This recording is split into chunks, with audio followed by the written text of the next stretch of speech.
So I was just trying to think, is there a way you could stop the Kansas City Chiefs? Obviously, they're going to be relatively the same team next year with some changes. Of course, you change every year. But what have we learned from this season, too, if you're in a defensive coordinator who maybe, I don't know, let's say you're the Chargers defensive coordinator, you know you got to play them twice next year. Is there something you start thinking about, given the way this playoff run went, in a way of trying to stop them? And I came up with an idea. I don't know how great of an idea it is, but I'd be interested to see if you could make this work. We've seen teams do this to someone like Lamar Jackson before. We've seen teams do this to someone like Aaron Rodgers before.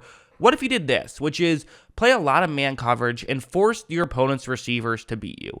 You might be saying, Jackson, you are an absolute lunatic. This is the dumbest idea you've ever had, which would be understandable because there's a concern with this. First, let's just talk about the upside. The upside is if your players can win in this way, it can be a great scenario as there's not really much counters you can have if you're the offense. Watch how on display, there's not a lot that is wide open, Out of these 5 eligible receivers, there's some options. Nothing's a great option, but there's some okay options. That is where Juju Smith-Schuster is. It's James Bradberry covering him, and James Bradberry is going to do something that many feel as though he only did once in this game. Some people would say he did twice. He's going to hold Juju Smith-Schuster. As you see, he holds him, doesn't get the flag. Probably should have been called. I don't know if that's a catch either way, though. The main point, though, is that this is just an example. It's not the best example in terms of outcome, but just in terms of what maybe you could think of doing is play some man coverage, and if you have good corners, trust your corners can win in one-on-one situations.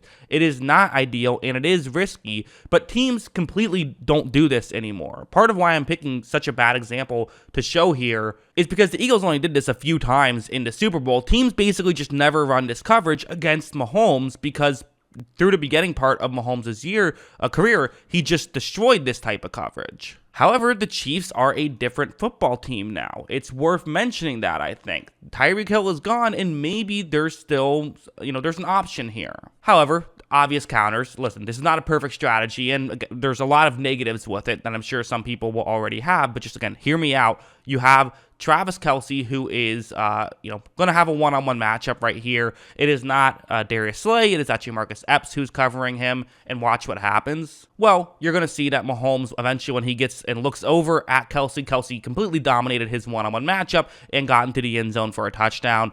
The reality is you can't put a safety on Kelce one-on-one if you're going to make this work. That should really go without saying, I think. Kelce is someone who you are going to have to make sure you cover and probably double team, but you can do that. You can make things work, and there's actually, I think, a great example of this would be shown in a different game. It's this one, involving 2 teams that are not related whatsoever. This is the conference championship game, Tampa Bay versus Green Bay, and what are they doing? They're going to be playing a cover 2 man. To be honest, the Chiefs receiving core does remind me a little bit of the Packers receiving core this year. The Chiefs receiving core is better. They have more depth to them than the Packers do, but still, you have one superstar, and then the rest of the guys hopefully can just come in and make some plays here and there. The Chiefs definitely have guys who can make plays here and there, and definitely have the superstar, but the way you should think about it first is we have to stop the superstar, and that's what Tampa Bay did in this game. We're going to stop Davante Adams,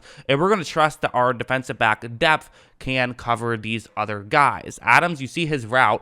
It's going to be a deeper route, but it's against man coverage, so you already have Tampa Bay's best corner covering him, Carlton Davis. Even though Adams is in the slot right here, they don't care. It's Davante Adams. We're treating him as the number 1 receiver. You can do this with Travis Kelce if you want. Put your best corner on him, and if it's a running play, well, okay, you give that up a little bit. That's fine. There's some negatives there. That's okay.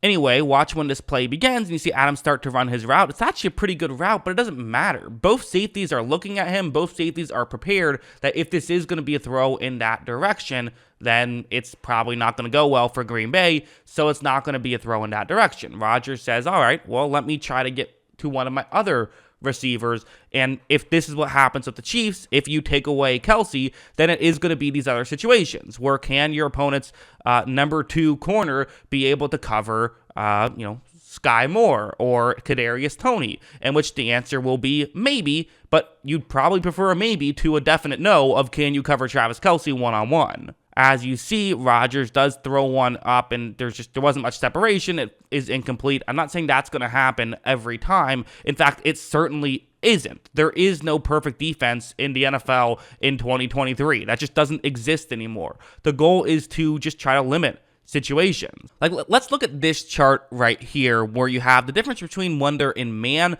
versus when they're in zone for specific receivers for the Kansas City Chiefs, and I'm obviously throwing Travis Kelce on there because he is their best receiving option. You see that in man, his PFF grade is second best in football. His yards per route ran 27th best in football. But in zone, PFF grade still second best in football, but yards per route ran is now also second best in football. And this isn't just among tight ends, it's among NFL players. So he is the second most effective player in zone, at least he was last year. So while he can crush man, he's more effective against zone, and does kind of make you think, okay, well, if you can play man and try to take him out of the equation, well, then someone else has to come through. Next on the list, Juju Smith-Schuster ended up being an effective player for them last season, but mostly in zone. I mean, his numbers in man, 70th best PFF grade, 69th best yards per route ran. You know, that's fine, but he was really good against zone. He was 28th best PFF grade and 14th highest yards per route ran that season. Also, Kadarius Toney, who did not have enough snaps to qualify, but he still, was not totally effective in man, but was effective in zone. Now, the next three players, we don't have to go through each one, but, in total detail, but Sky Moore, Mecole Hardman, and Marquez Valdes-Scantling all performed better against man than they did against zone, so that's definitely the benefit for Kansas City right here, is that they do have guys who can win in man. That is something that's true, but, again, Sky Moore, 44th highest yards per route ran, against man coverage. That is something that is, it's good, it's solid, but it's not terrifying the way that Travis Kelce's numbers against zone are. Again, the point of this is not to say, oh, the Chiefs the Chiefs are solved, we can fix them. It's just, you can easily win if you just start playing man coverage. No, but it's just to say that I think teams might be playing them wrong, and there might be ways that you can attack them better. Like, another thing is this chart where you see that, this is Patrick Mahomes' numbers when he is blitzed versus when he is not blitzed. So the first number is PFF grade. The second number is passer rating. He's the 12th best quarterback when he is blitzed according to Pro Football Focus grade, but his passer rating is 114.0. So, the team does very well when he's blitzed, although him maybe can struggle a little bit more, whereas when he's not blitzed, the passer rating goes down over 11 points, but he's actually better when he's not blitzed. So it's kind of weird how that works out. The reason I'm showing this is just to show that, there's this narrative that you can't blitz Mahomes. If you blitz Mahomes, you're going to be in trouble. And the team still is more effective when you blitz him than when you don't blitz him. But it's in the range now where you can throw some blitzes at him as well. The Chiefs have changed, and I don't know if the league has fully adjusted to the Chiefs' change just yet. And I do wonder next year, someone's going to try it. Someone's going to try to do that. And I think the Chiefs will still be able to be successful, but it might be the correct strategy to slow them down. The issue is you have to have the personnel to do it. And again, it's a scary thing of letting Mahomes potentially be able to throw, bombs to Mecole Hardman 50 yards down the field. I mean, Mecole Hardman's a free agent. Maybe they'll let him walk. That actually might be what they do. But, then Sky Moore down the field, whoever you want to, take your pick. It's just a scary thought to do, but maybe it's the right strategy. I don't know. It's just an interesting thought I had, so I figured I'd make a video on it, give my opinion. Let me know what you guys think in the comments below. Always love hearing from you. And, of course, as always, thanks for watching.